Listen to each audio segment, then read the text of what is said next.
Good evening, everyone. It's a real pleasure to welcome you here this evening for Art Has No Country, another in our series of events connected to Reflections, Contemporary Art of the Middle East and North Africa, the subject of an exhibition of works from the collection of the British Museum, which will be open, we hope, in mid-May, subject to government guidelines, of course.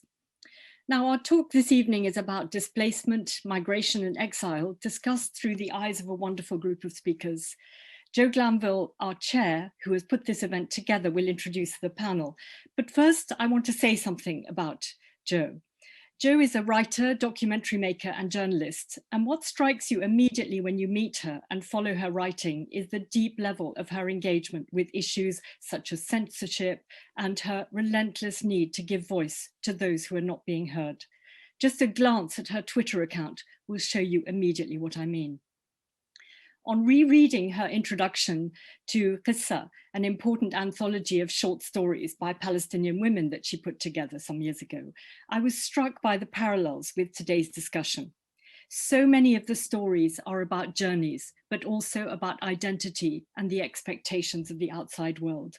What also comes out in these stories is humor and irony amidst pain and displacement. And this is also something that comes through the work of both of our artists today, Afsoon and Mahmoud Abedi.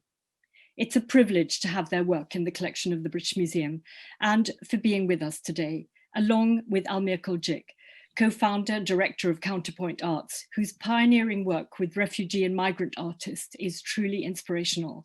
For those of you who don't know their work, I urge you to look at the Counterpoint website to see what they do. Thank you, Jo, for bringing everyone together this evening, and we are all very much looking forward to this. I will sign off now, and I'll see you again for the questions at the end. Do please put your questions into the chat, and I will endeavour to take as many as possible in the last 10 minutes. Thank you, and it's over to you, Jo. Thanks so much, Venetia, for such a generous introduction, and really congratulations to you on this remarkable collection that you've curated. And I think this exhibition, when we get the chance to see it, which I hope will be in May, I think it's going to be seminal. I think it will even change the way that people view the region, not for once primarily through its politics, but through its incredibly vibrant culture. So as Venetia said, we've called today's event Art Has No Country. And it's actually a quote from the Iranian artist YZ CaMMEA in Venetia's book about the collection. And I think it goes to the heart of what this exhibition explores and actually explodes. Art may have no country, but it's very tough for artists from the region to escape being defined by where they come from. Every label brings with it some kind of political baggage, whether that's Middle East, Islamic, or Arab. But art also may have no country when war and exile make artists homeless. Displacement is part of the recent and ongoing traumatic history of the region. It's a theme that features in the exhibition, and that's what we're talking about this evening with the artists Afsoon and Mahmoud Abedi, and with Almir Koljik from Counterpoint Arts. Both Afsoon and Mahmoud Abedi are artists who live and work far from their homeland. Both explore memory, nostalgia, and exile in their art, and their work is showcased in the exhibition. Afsoon was born in Iran and left after the revolution. By the age of 20, she'd lived on 3 different continents. She's now based in London. She works predominantly in collage, but has used various media such as linocut, watercolor, photography, and etching. Her work is in collections including the Los Angeles County Museum and the Berger YSL collection. Mahmoud Abedi was born in Iraq and left in 1991, the period of the Gulf War. He has been based in Canada, but is currently in Jordan. His major projects include The Imposter at the Venice Biennale, Fragments at the Qatar Museums, which we'll be looking at today, and Theatre of Operations, the Gulf Wars, 1991 to 2011, MoMA PSI. Finally, I'm delighted to welcome Almir Koljik, who's co-founder and director of Counterpoint Arts, a leading national organisation in the field of arts, migration and social justice that works with migrant and refugee artists. We're going to begin by looking at some of Afsoon and Mahmoud Abedi's work, and then we'll all talk about the broader impact of exile and migration. And there'll be a chance for you to ask questions at the end, which you can put in the Zoom Q&A. So please start thinking what you'd like to ask the artists and Almir when we've come to the end. So we're going to start by looking at Afsoon's work. And I wonder if we could see the first slide. And welcome, Afsoon.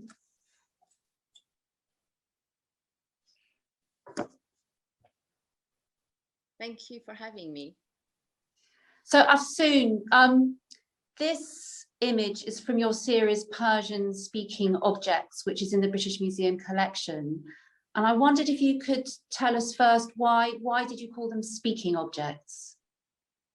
Well, the story of making this series is kind of East and West, is the combination. I spend a lot of time going to secondhand markets and shops, and normally find things for my collage work.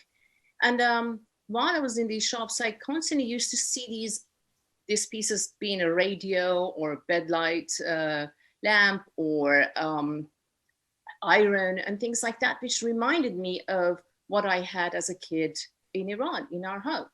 And of course, they were sold as vintage, antique, you know, kind of unusual things. And that made me, looking at those objects, kind of reminded me of my childhood. When we were kids, we had to have naps after lunch. And I was a very hyper kid, and I never could sleep. So I would spend the whole time imagining what the objects in the room would do or say to each other if we would leave the room. And of course, at the time, they were speaking Persian to each other. So when I started seeing those old objects in antique shops in London, I started sort of liner cutting them, and it gave them a voice. But the voice were always in Persian, because the voice of my childhood would come back through the object. And that's why they became Persian speaking objects. So let's see the next slide in the series. The cassette. Yes. Oh, well, besides the story about the Persian speaking objects of childhood, there's also about these two pieces that we have chosen to show here. When you leave your country, when you have to go, what does one take along with oneself? I mean, we didn't have mobiles then. Now everything, you only need your mobile and you can go. At the time, there were two things we always took with us. And one was the photo album, and the other one was music. I cannot think of anything more than music that can take you back to a place that you've once been. It's like immediate. Your first bar of a song, and you just there. It's you're taken away. And so when I left Iran, of course, I took my photo album, and then and also some cassettes. And I used to listen to cassettes so much, and just trying to get some sort of trying to be home. And what are some of the other objects in the series, Afsoon? There's a garden tap that always dripped when I was a kid, and I could always hear it when I was having a nap. So it's just like, just coming. There's bedside lamp. There is a Roberts radio. There's a old-fashioned printing press, which used to be in a shop very near where I lived. And then, of course, I became a printmaker. So that also brought back things. But, all these things, they have huge connection to me. Like I found a camera, which is the model for the camera we just saw, Portobello Market. And I was immediately back being a little girl, because I had that very camera when I was a kid in Iran. And as a matter of fact, some of the photos that I brought back with me and I still have in London were taken with that camera. So like 50 years later, they still kind of live with me. So these all have interconnection with me. But they're all kind of very universal images as well, aren't they? I mean, that image of the cassette, anyone who's sort of born before the CD, grew up, that's immediately very evocative, and also the camera as well. Yes. And that's why the music gave me so much, helped me so much the first few years of leaving Iran, that they all disintegrated. They all kind of got long, and the music would sing like that. And then when I was doing the Persian speaking object, I did the cassette as a homage to those cassettes that they kind of helped me throughout those years. So let's move on to the third slide, which is from another series, which is also in the British Museum collection. And this is another great title. This is called Verbal Nostalgia. Why verbal? Well, when I first left Iran, I didn't speak much English. So in order to fit into the new society that I was now my new home, I had to learn English really fast. And for me, it's always learning. When I read something, be it novel or anything, I always imagine how things look like. So I was always giving face to a sentence, to a subject. And years later, when I started doing this series, I kind of went back to that period, trying to imagine what a word looked like. How do you make trust? What does trust look like? What does fake look like? And so forth. And because there are 6 in this series, and a lot of these words, the 6 words I used, they kind of, in a way, they lost their power. Maybe they were much more poignant. They were much stronger words like trustworthy or something, be desire or greed. They were very strong words, which now in a modern time, they kind of been so abused, and so everything is fake in a way, you know. And for like the word trust, what is trustworthy? Who do you trust? And to give them a face, of course, I went through my photo albums, and which is always the first place I go to. So looking at face, try to find what I consider trust. And of course, I chose a man who could be a politician, and a leader of a place, coming back hair, shiny suit, but is that trustworthy? But is that what trust is? Before we finish, this 10 minutes has gone very quickly. You returned to Iran, I think, for the first time in 2005. Yes.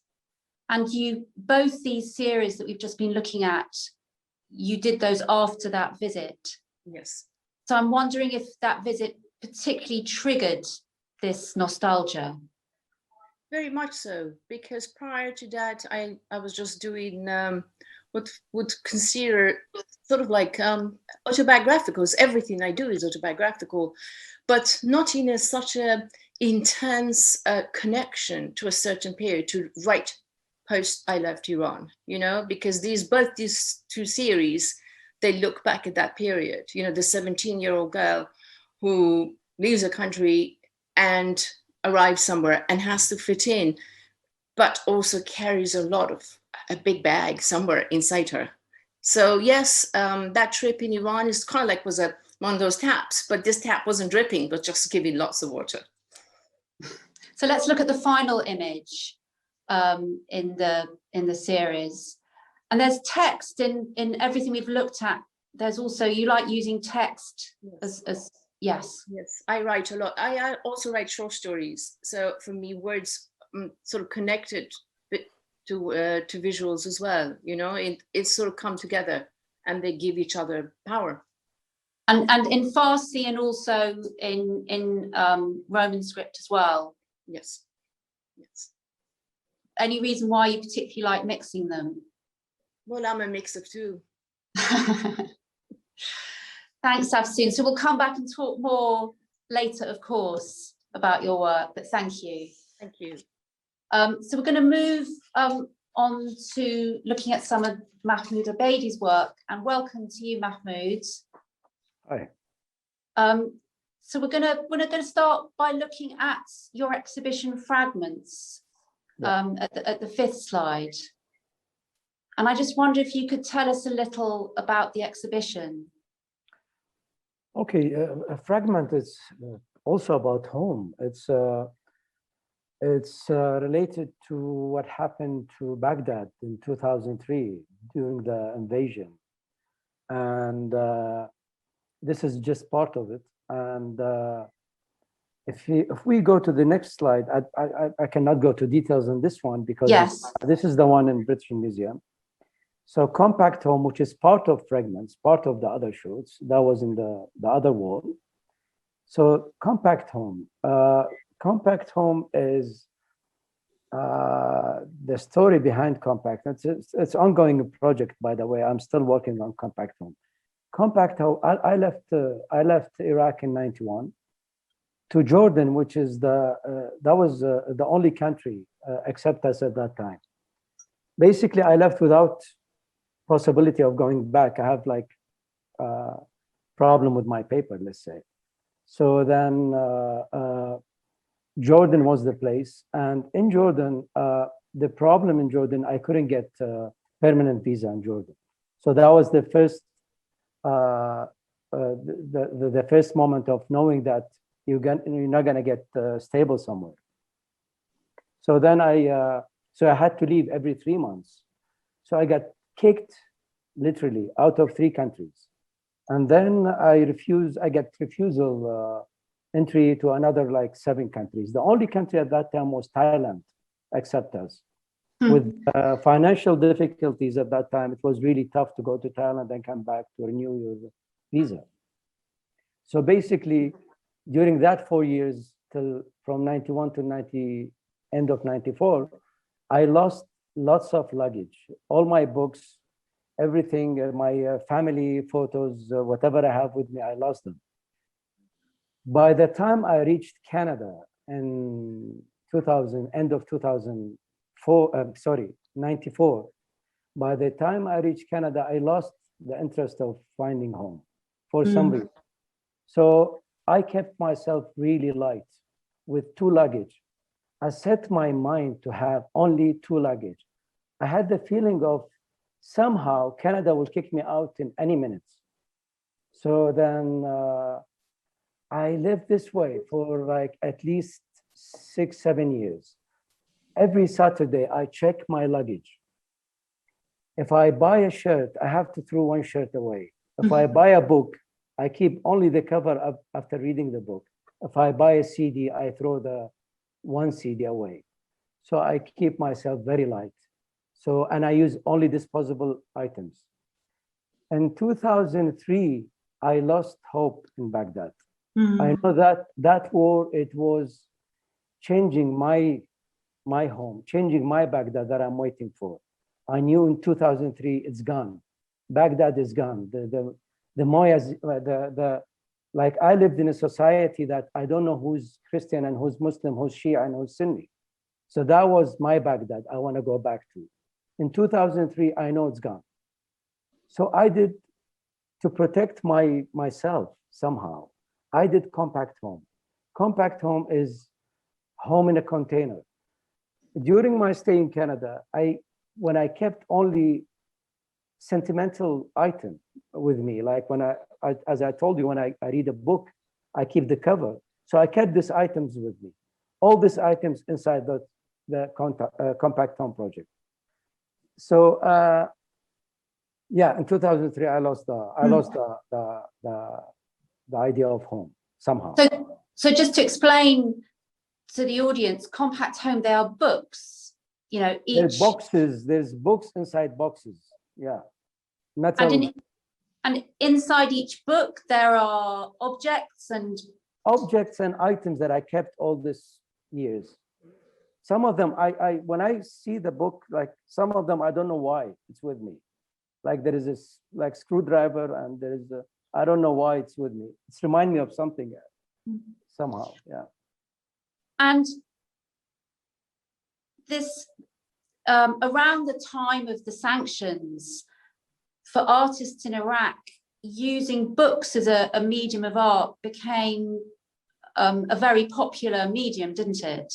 Yeah, that's correct. What's actually? Carry on. Yeah, the books, the idea of dafatar, it came in 90, I guess, in around 92. There was really tough to ship an artwork from Baghdad abroad. And so artists, they it started from Dia Azawi. He asked artists in Iraq to, instead of doing large painting or large sculpture, do books, then easy to ship it away. So I think the movement, as I remember, the movement of Dafatar started from Dia at the beginning of 90s. So when you decided to do this wonderfully creative reinvention of everything you own, were you thinking very much that this was a very Iraqi style of conception? We're still doing books. Like I have 10 during this year. Like we still, this became like the form with us all the time when we travel.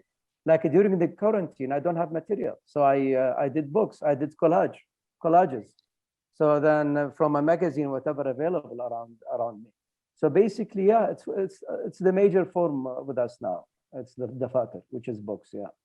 And when you finished doing this amazing series, did it change did you have a different attitude to possessions? Oh yeah. I felt really released. I felt I'm good. And I start buying things, not disposable. And start really buying designer chairs, and I start doing my studio the right way. Then I moved again, then back to Canada. And Canada's wonderful, fantastic place, but I cannot function in the cold. Now I discovered that I cannot. So I moved back to Beirut, and I established my studio there 2 years ago. Then the conflict happened in Lebanon. I came for a month to Jordan. Then Corona happened. So in any case, but now basically I'm not complaining about anything, but the idea of being around everywhere, like you travel all the time. It's a gift. It's an opportunity. I don't feel it's like I'm using it the right way. I feel like it's fine. Like I came here for a month, I stayed for a year, it's fine. I'm using that year. So I feel numb towards the idea of home nowadays. I feel there is no place called home. After that war, I feel this way. Like I feel towards Baghdad now. Like I cannot go back from my, like if I think of going back, even travel away, I don't want to see Baghdad this way. So I prefer to be everywhere So else. you haven't been back? No, I can't. Yeah, no. I have We've just got a few minutes left. Sorry. Sure. Yeah. Do you want, please talk. What were you going to say? Ask me a question, or take Okay. a few minutes to ask. Let's just look at the last two slides, which are a different exhibition, Fair Skies. We've just got a few minutes. Yeah. This one also related to the subject. This one called How Not to Look Like a Terrorist in the Eyes of American Airport Authority, or Fair Skies, then I call it. It's a company called Fair Skies, fair, blonde, or fair. So this project I did, every time I travel to the state, basically they stop me at the airport and they say it's a random stop. And I know it's not random. So I did this project for this. It's a vending machine. This vending machine you see, the blue one, that you put $1. It's the idea of it, we sell it for the airports there. So if you look Middle Eastern, it's $1, you give you this kit, you change your eye to blue and your hair to blonde and your white, there's a whitening there also. So you look fine then, you pass. So that's the idea of, and there is a video with it and how the incident happened. It was in George W. Bush Airport in Texas. So yeah, I'm the only one they stop all the time. So I did this project. So it's a wonderfully satirical response to what must have been a deeply enraging experience. Did satire seem to you the best way to answer? Sorry, again, did what? I was just saying, it's very satirical, and I'm just wondering if satire felt, you must have been extremely angry. But did satire, Yeah, you feel angry at the time, but then you do something about it, and then you feel satisfied somehow.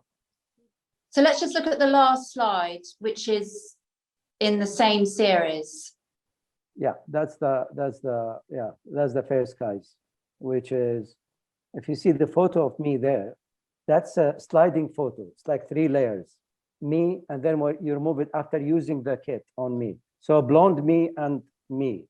So you can, if you slide it 3 times, you see the blonde me, which is absolutely fine. You can pass really good.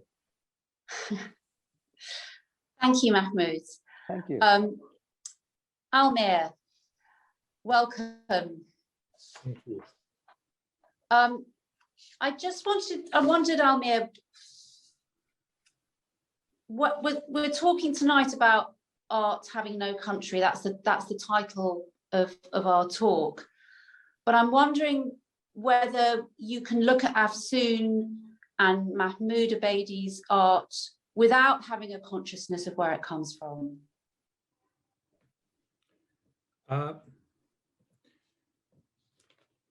I guess it depends partly on the context in which their works are presented. And I guess, you know, there are points where if this exhibition was not about art from this particular region, but if it was about, let's say, more surreal or satirical responses to certain experiences, you would not be necessarily thinking of it in the context of this artist doesn't have home, but it could be a very different context. So I think how you curate and present this work is a big part of how it's read. Just listening now to Afsoon and Mahmoud, I mean, my brain is really bursting with ideas and things I want to say. Partly because I'm from former Yugoslavia myself, and I came to Britain, to London, some 25 years ago. And I share many of the thoughts and preoccupations with home, with belonging, with identity. And that's something that I've been exploring through my practice and Counterpoints Art, which is my organization that focuses on displacement and migration. So in relation to Afsoon, for example, I was thinking it's exactly a box of photos and a box of tapes that I have as mementos from my previous life. And this idea of how you use how language becomes this very deep-rooted connection to your home that persists. Whether you like it or not, it's there and keeps pulling you back. And this thing that Mahmoud was just explaining in relation to exile, if that's for the lack of a better word, but exile becoming almost a gift at some point, where after the initial trauma, after you've accustomed yourself to a certain kind of life, it becomes potentially really, really creative space, because it's the experience of multiplicity. It's the experience of constantly living parallel lives where there's something that's happening in present and that's being played out against your experiences from the past. So there's this temporal and geographical flowing of different dimensions that inform your views of home and so on. So to go back, Joe, to your question of whether these works could be read in different ways, I think they can, but a lot of it depends on the intention of the artist. And if the artist wants to present that work as something that pulls you back into that space of memory and their home, I think it's beautiful and it should be read in that way, as long as the artist is not trapped into that space and can only speak from that space in the eyes of the Western audience. I think what's very interesting, Afsoon and Mahmoud, is the way that you both use objects as a way of exploring memory. And so that you both take something that is apparently everyday, whether that is a book or a camera, and that you then transform it into something symbolic. And I'm wondering if that sort of act of transformation was something that you were seeking when you both did your work. Afsoon, maybe I could ask you that question. I don't know if it was conscious. I think I was looking for things to give me comfort and to sort of like, I was almost like digging for things, because, you know, I've left here on a long time ago. You know, I've been living in the West for 40 years. So in a sense that finding things that reminded me of home, almost like, then again, what is home and where is home? But finding those things kind of helped me give me a bit of comfort. So yes, object as a reminder, because, you know, everything has memories in them. You know, everything is charged. All these things are charged with memory. And I think that's why object mattered, because they were almost outside me, but they were also part of me, if that makes sense. And Mahmoud, I wondered if you wanted to respond to that. I don't remember if I used like, I don't really, I thought it's using, I thought at that time, if using boxes, it's reflect the idea of box, home. So that was the idea of the boxes. So I don't remember the books is that was the way of collecting things within the box. So, but the boxes is home also, like that. It's compact home that, by the way, you can carry them. So there is a handle, Yes. you can carry them. So that was the idea. So one of the big questions that Venetia, the curator of the exhibition, considers in her book about the collection is the question of categorization, which we talked about at the start, that every label about art from the region categorizes, whether you call it Middle East art, Islamic, Arab, and perhaps it suggests a unity that doesn't actually exist. It's as if it suggests that you, for example, Mahmoud and Afsoon, come from the same culture with this label. And I wonder whether those labels are something that you want to escape, or whether you think it's necessary to have these labels. I believe, like, you know, we are labeled, if we accept it or not. Okay, like my work is political work all the time. Whatever I do, even if I draw flower, it looks different. So basically, we are labeled. So I somehow I don't mind it. That's the short answer, that I don't mind it. Like, so when I show in Canada, like, they call me Canadian artist, which is I don't mind it. Yeah. But do you mind? Do you resent that even a flower is political because you drew it? Yeah, it's yeah, absolutely. Yeah, it's yeah. I give up. Like, I try to do happy things, but I couldn't. I just give up. So yeah, and I'm, you know, financially, usually in an art fair or something, you know, like they don't like this kind of political. So 5 years ago, I decided to come on, do something nice, do something. So then I give up. Like, that's it. This is me. This is my work, and it's political all the time. Even the writing is political. I write. The painting is political. The sculpture is political all the time, even if I don't want to. What about you, Afsoon? Sorry. I just want to. Yeah, I just want to mention something about what I said. There is opportunity there, being exile, and it's a gift. The only problem I want to mention that it's we are in the end, we are a human being. We're not an artist only. I have a family, so the family is with me. This is the problem. Like, my kids, they told me, like, in Beirut, you know what? Go wherever you want. Just stay somewhere. We need to make friends. We need a place to settle. So this is the only problem nowadays. From my side, is everything is. Sorry, go ahead, Afsoon. Sorry. Yeah, Afsoon, I just to ask whether you think these labels are inescapable. You know, they have their benefits and their faults. I am completely opposite of Mahmoud. You know, everything I do is very autobiographical. It's all about me, and it's all, in a way, kind of connects to my memories and to my past. So in a way, I constantly recreating something that I've lost, and live through it. But the things I create are not necessarily exactly what I have lost, because it's memory, and memory changes.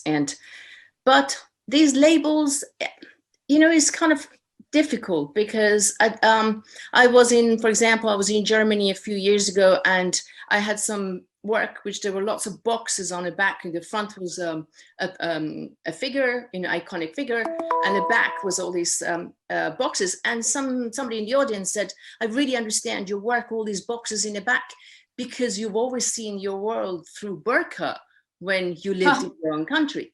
First of all, I just said, I'm sorry, but I actually have never even seen a burqa, let alone been inside it and look out. And I find it kind of very strange, but actually the audience, they really were quite happy. They wanted me to say, yes, I have been suffering, you know, as a woman. I have been this, yes, I was in this burqa and all this. And I was saying, I've never even covered my hair in my life. So in a way, I don't like this being put into a box just because the place of birth is Iran. I'm just an artist. More than anything else, first of all, I'm a woman, and then I'm an artist. And the rest sometimes is good and sometimes it's not. CaMMEA, you work with many artists who are migrants or refugee, and I wonder if that's a recurrent concern for them and possibly for you as well in the way that they're perceived as artists. It is, both for me personally and as a practitioner in this field. I think labels are always problematic. I agree they are necessary, but there has to be a freedom for the artists and the individuals to choose how and when those labels are used. And I think that sense of freedom and choice is really, really important there.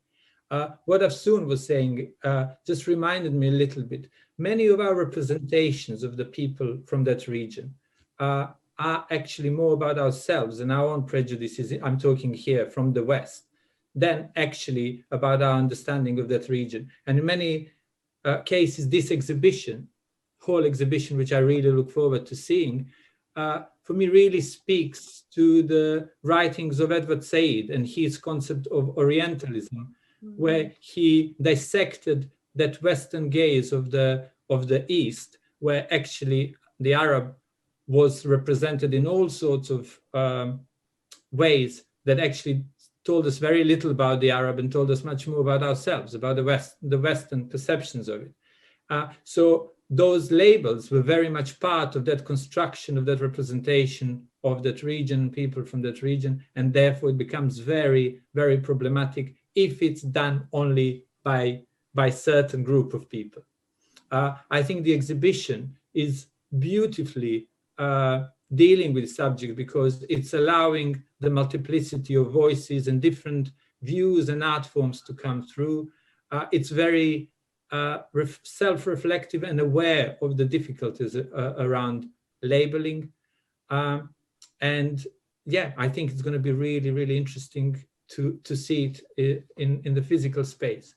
And then in relation to the artists we work with, again, I think there are moments where it's perfectly fine to talk about an artist being a political artist from a certain background, but there has to be a point and a support infrastructure for that artist to move on, to move and explore other things, because the considerations around home, the trauma, the heartbreak that comes with exile is a long-term preoccupation, but cannot and must not be the only preoccupations for us. In through it, we have to be allowed to explore different aspects of our lives and to express them artistically. And I think that's something that we need to work on, and to develop support structures that allow artists to do that. Can you think of an artist who's been allowed to escape that categorization? I can. There are people from that we have worked with who've done work and then moved to different art forms, explored different art forms. I think the question then becomes of how you sustain it. Where do you find support and money for those practices? And that's a much more difficult question that relies on markets, on other organizations and support organizations, on curators to recognize that work in its own right and include it in their collection. So I can think of a few examples, but I don't know how sustainable those are. But do you even think, given that migration is one of the issues of our time, do you think that artists in exile can actually use that political perception to their advantage? Absolutely. I think I'm going to now make this link to a beautiful essay that I really recommend called Reflections on Exile by Edward Said, where he talks exactly about this idea of the exiles. And I'll use the term artist here, or artist who's left their home, who lives in displacement of some kind, that you are permanently unsettled. There is a trauma in your life that has unsettled you, and that you become unsettling presence. What Said used to say, you can never become completely part of the chatty, familiar world of natives. You are always somewhere on the outskirts of that world. And that, he was arguing, provides a potentially very creative way of looking at things, because you are not, you have these parallel realities that inform your thinking. You are questioning things around you. And he used this expression of, you tend to develop eccentric angles of vision, which allow you to see things differently, to add new perspectives, new ways of questioning and imagining the society you live in. So from that perspective, I think there's a huge potential for art to bring these different plural visions into our ways of seeing. Does that, Mahmoud, does that resonate with you, eccentric angles of vision? I'll ask Amir a question. Is it a decision of an artist to decide? Is it our decision to decide I'm a political artist, or I'm going to move to another form or another concept, another subject? Is it our decision, or it's you? It's part of you? I think it's it's both, isn't it?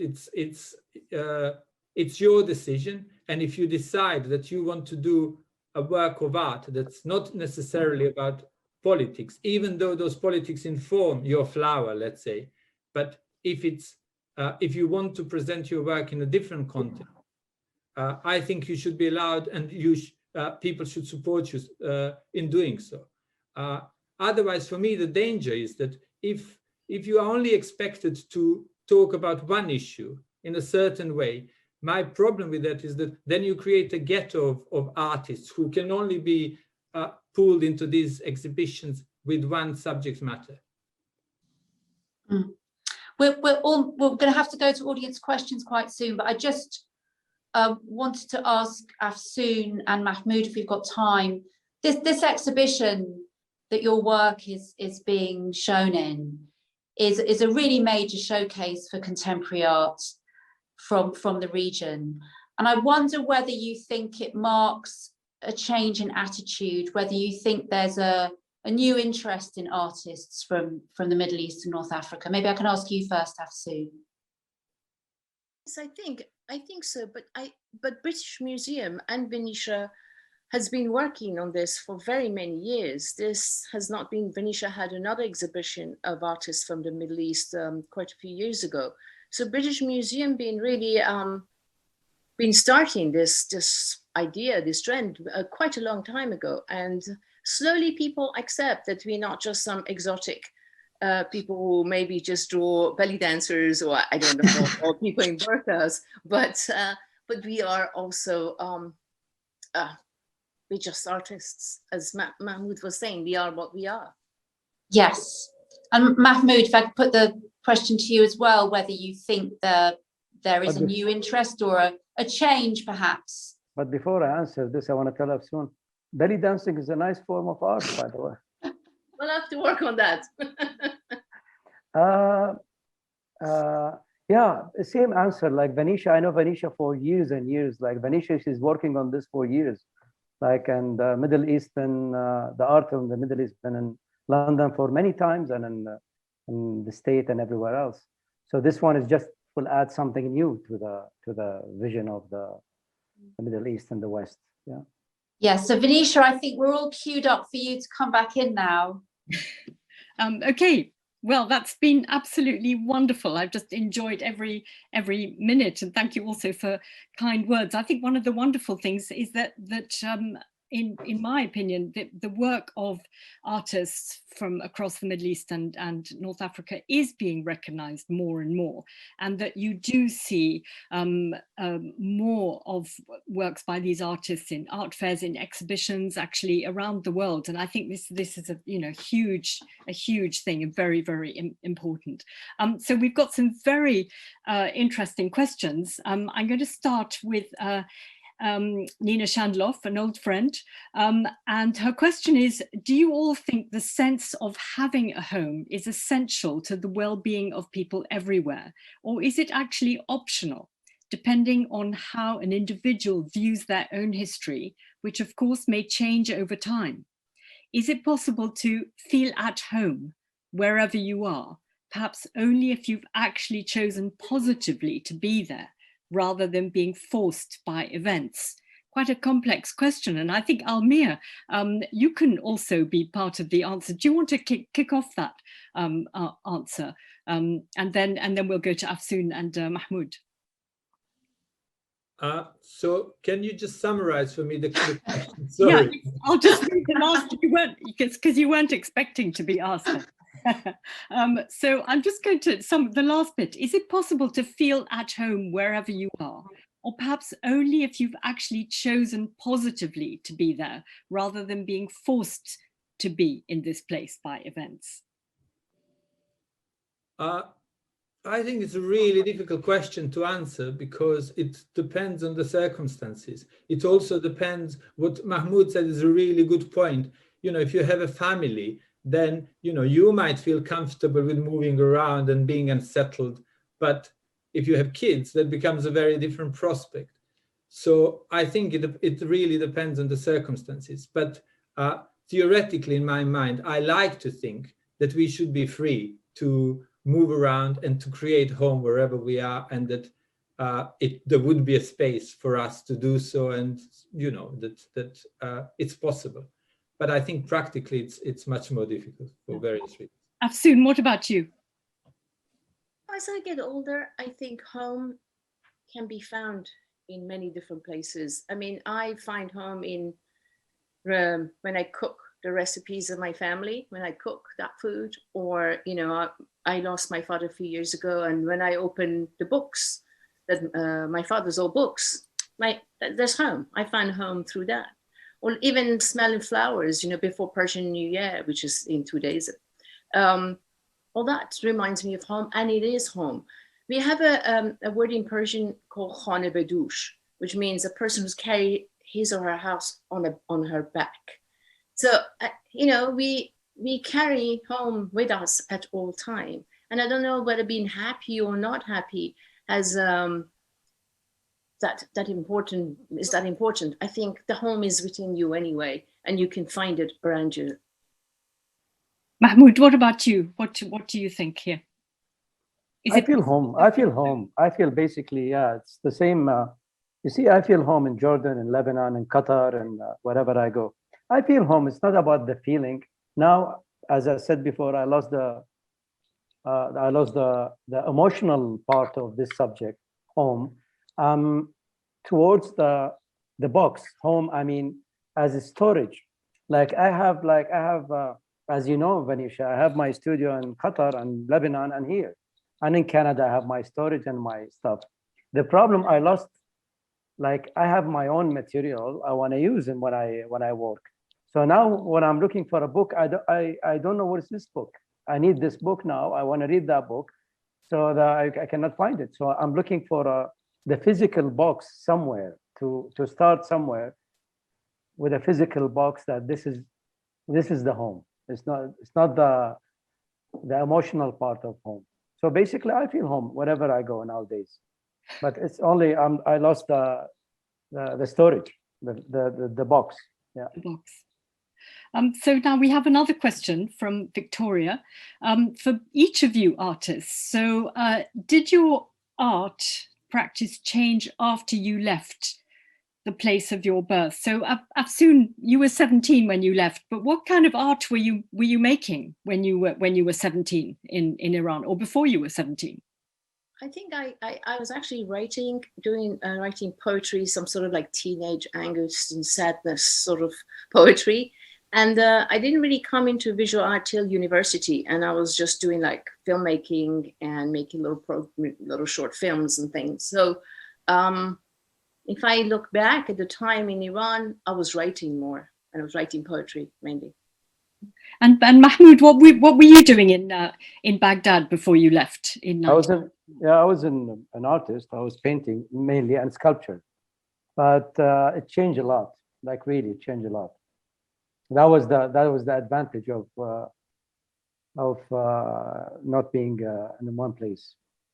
But when you were in Baghdad at that time, were you making work that could be called political art in some way? Yes, it was a political art. Yeah. I did a show called Cat's Factory. At that time was now they call it the Museum of Baghdad. It was Saddam Art Center. It was called its hidden name called Cat's Factory. It was totally its hidden messages in a way. So it was part of it was political. Yeah, interesting. Now we have another question for both of you, Luciana. So she's wondering who or what are your artistic references? Are your artistic references from your own cultural home background, or is there a blend and incorporation from your current country of residence? So Afsoon, do you want to kick us off there about your artistic references? It's a mixture, isn't it, for you?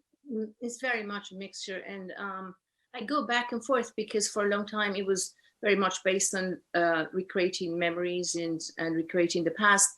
Then I kind of was kind of getting inspired a lot by the Western art I was seeing. So I go back and forth, but my most recent work was inspired by a Persian fairy tale from 19th century. So I'm a product of both worlds, so I go back and forth.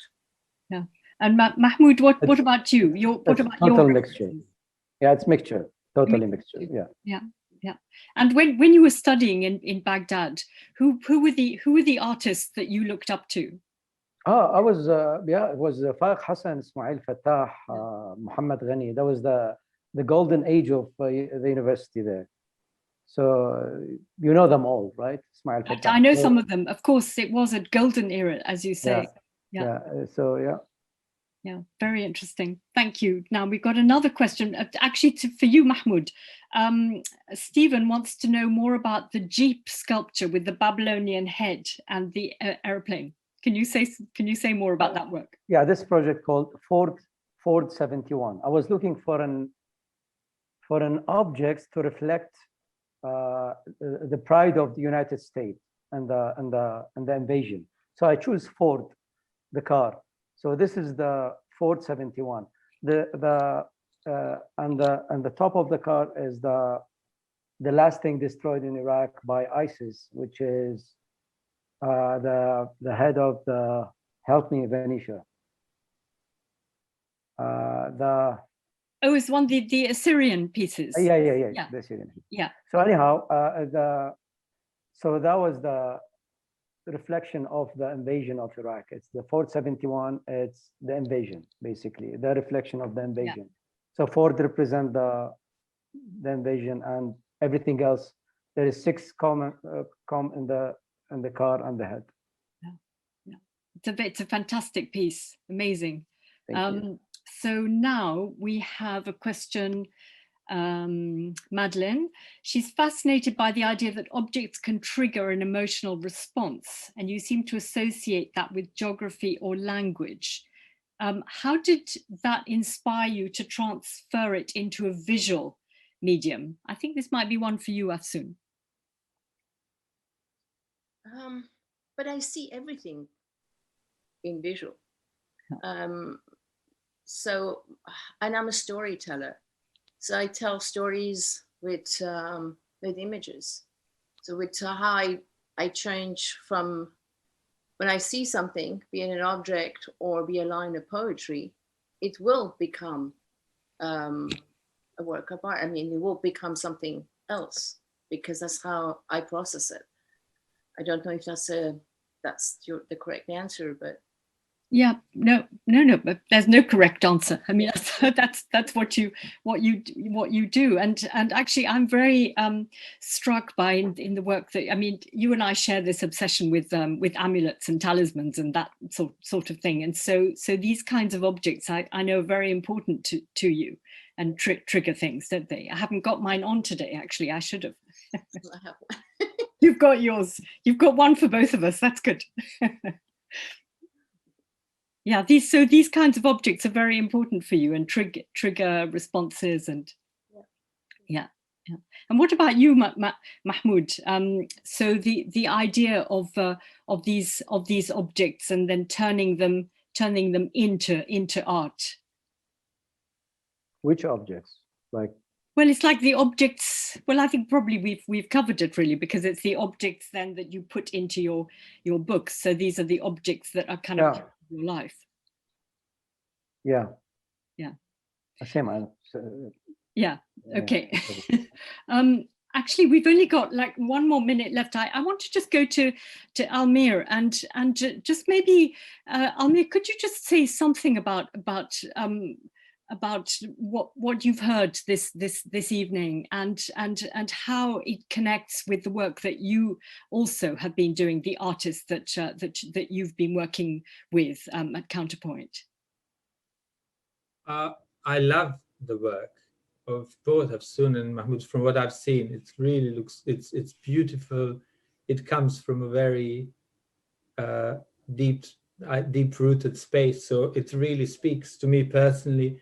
And in terms of our work, many of the artists we work with would have similar preoccupations. And, you know, home features very strongly in what we do and what we talk about. And the politics, because in some ways, many of us come from the places where there's too much history, and very turbulent history that leaves you with no choice but to process it in some way. And if you are an artist who is gifted and given this talent to communicate that processing into some sort of end product that communicates to wide audiences, then it's really a special gift. And we see it from many of the artists from our network who really bring those stories that I think inform our worldview here in very interesting and enriching ways and help create a more plural society and our understanding of what home, what culture, what language means. So yes. Yeah. Well, I think we're all, thank you. I think we're all hugely enriched by all of this, as indeed we have been by this amazing evening that we've had. It's been absolutely extraordinary. And a huge thank you, first of all, to you, Joe, to you, Almir, Afsoon and Mahmoud, really for your thoughts, for sharing all these ideas with us and taking us into your worlds. I think that's been the most extraordinary thing. And a huge thank you also to my colleagues at the British Museum, especially to Vicky Harrison, to Simon Malone, who's wonderfully producing our event and just offers us so much reassurance. We have Katie, who's done all the captions, and to everyone who asked questions, thank you so much, and apologies that I couldn't actually get to the end of them all. But to all of you out there, thank you so much for tuning in and being with us today. Our next event is on the 8th of April, when I'll be in conversation with another group of really extraordinary artists, Nusha Tabakolyan, Laura Bushnak, and Manal Al-Douehan, and the details will be up on our website soon.